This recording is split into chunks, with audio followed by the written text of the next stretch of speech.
kumaliza vita kwenye eneo la Mashariki ya Kati, ambapo licha ya kutopata mwafaka, makubaliano ya usitishaji mapigano yanaonekana kuheshimiwa na pande zote.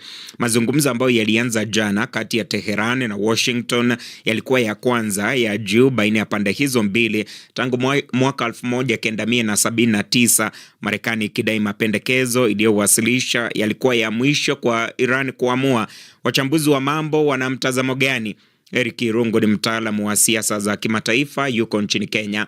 Kukosa kupata maafikiano sio kusema ndio mwisho wa kutafuta afueni ya amani. Kutakuwa na hali ya kuweza kujaribu kutafuta njia mbadala za kufanya mazungumzo, kuhakikisha kwamba pengine kupatikana njia ambayo italeta suluhu. Lakini pia tukumbuke ya kwamba hali ya kuweza kukosa hii nafasi ya kuweza kupata mwafaka, pengine unapata kwamba kuna yale maslahi na matakwa ambao wanajaribu kuyasukuma sana, na pengine wale wabii wengine pengine wanaona pengine hawawezi kuweza kukubaliana.